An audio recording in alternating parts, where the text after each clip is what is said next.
Sebagai sebuah negara berdaulat dan menjadi anggota kepada Pertubuhan Bangsa-Bangsa Bersatu PBB, Malaysia merupakan antara negara yang turut menyumbangkan sumber dan tenaga kepada pertubuhan tersebut dalam melaksanakan misi-misi pengaman di seluruh dunia. Dalam hal ini, Malaysia melalui sumbangan yang ditaburkan oleh Angkatan Tentera Malaysia ATM amatlah tersohor di seantero dunia. Sudah tentu kita tidak akan terlepas daripada membicarakan mengenai penglibatan ATM di dalam misi pengaman PBB di Mogadishu, Somalia di bawah Panji UNOSOM II United Nations Operations in Somalia 2. Penglibatan askar Malaysia di dalam misi tersebut telah melakarkan sejarah tersendiri dalam sejarah Angkatan Tentera Malaysia secara amnya dan 19 Regimen Askar Melayu Diraja RAMD secara khususnya.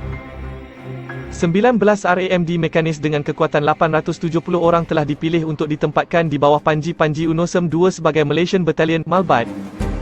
Meja Abdul Latif Ahmad, bersara Brigadier General telah dipilih untuk mengetuai pasukan tersebut untuk operasi di Somalia. Sepanjang pengoperasian pasukan tersebut di bumi Mogadishu, unit tersebut telah bertindak dengan cemerlang dan melaksanakan tugas yang mengharumkan nama negara.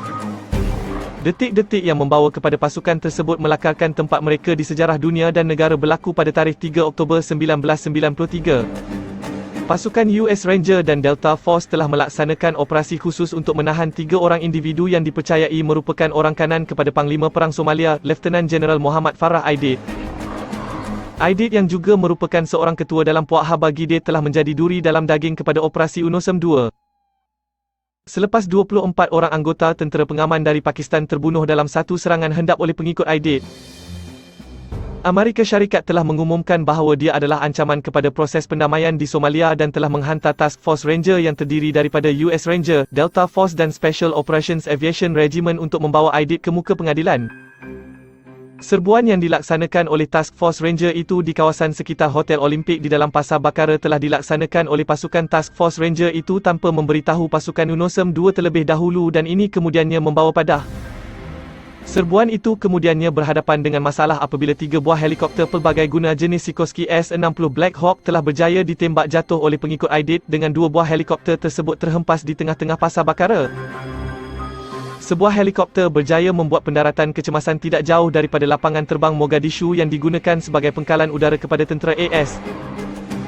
Apabila tentera pasukan khas Amerika Syarikat itu mendapati bahawa mereka terperangkap di dalam Pasar Bakara, barulah mereka terfikir untuk memohon bantuan daripada pasukan-pasukan tentera di bawah UNOSOM II, antaranya adalah Malaysia dan Pakistan.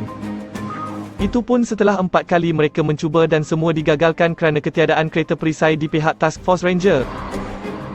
Malahan, ketika itulah baru mereka terfikir untuk memohon bantuan daripada pasukan-pasukan US lain yang beroperasi di Somalia ketika itu, antaranya pasukan 10 Mountain Division.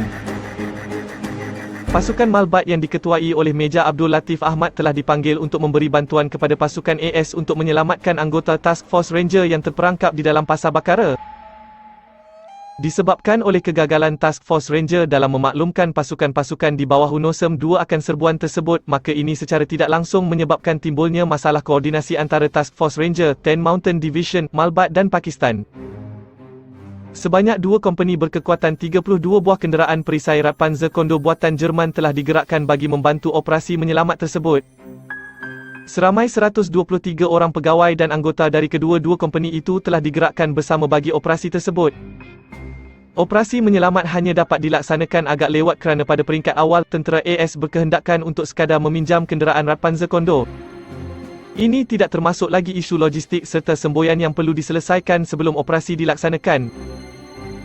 Isu koordinasi operasi sekali lagi mengganggu kelancaran operasi menyelamat apabila pasukan tentera Pakistan yang dilengkapkan dengan kereta kebal jenis M48 pattern berhenti di kawasan sekitar bulatan K4 dan enggan meneruskan perjalanan, memberi alasan bahawa kereta kebal mereka tidak dilengkapkan dengan alatan pandangan malam. Ini memaksa operasi tersebut dilaksanakan oleh Malbat dan Amerika Syarikat semata-mata. 6 jam seterusnya menyaksikan pertempuran yang amat sengit antara militer Somalia dengan pasukan penyelamat. Militer-militer dari puak lain, termasuklah puak-puak yang bermusuhan dengan Aidid turut serta menyerang pasukan penyelamat mengetepikan permusuhan mereka untuk menghadapi ancaman bersama kepada mereka. Di pihak Malaysia, pertempuran selama 6 jam itu menjadi rekod sebagai pertempuran paling sengit yang dihadapi oleh mana-mana unit Angkatan Tentera Malaysia semenjak Perang Dunia Kedua. Dalam pertempuran itu, seorang anggota tentera, Lance Corporal Mat Aznan Awang telah mengalami kecederaan parah di dada akibat terkena serpihan daripada tembakan daripada pelancar granat yang mengenai cermin Radpanzer Condor yang dipandu beliau. Beliau kemudiannya menghembuskan nafas terakhir. Seramai 8 anggota lain turut mengalami kecederaan. Sebanyak 4 buah kenderaan Radpanzer Condor turut musnah dalam pertempuran tersebut. Kenderaan tersebut terpaksa ditinggalkan kerana telah berjaya dirosakkan oleh milisya. Bagi mengelakkan aset-aset tersebut jatuh ke tangan musuh, kenderaan-kenderaan tersebut telah dimusnahkan oleh helikopter Mach 6 Little Bird.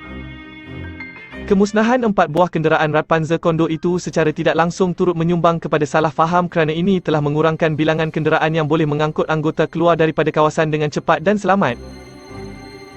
Sekali lagi, kesilapan koordinasi antara tentera AS dan Malbat menyaksikan satu skuad tentera AS terpaksa berlari dari kawasan operasi sehingga ke kawasan selamat di Stadium Mogadishu yang berada di bawah kawalan tentera Pakistan.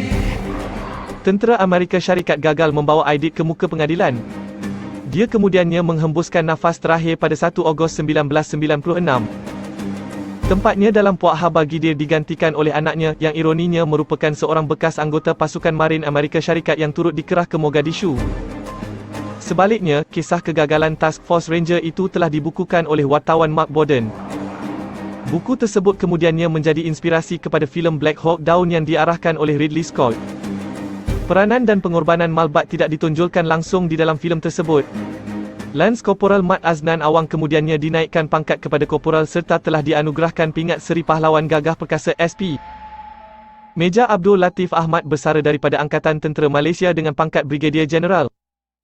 Beliau juga telah dianugerahkan dengan pangkat Datuk di atas sumbangan beliau semasa dalam perkhidmatan. Hari ini, beliau turut melibatkan diri dalam usaha untuk mengingatkan rakyat Malaysia akan sumbangan Angkatan Tentera Malaysia kepada negara kita dan dunia.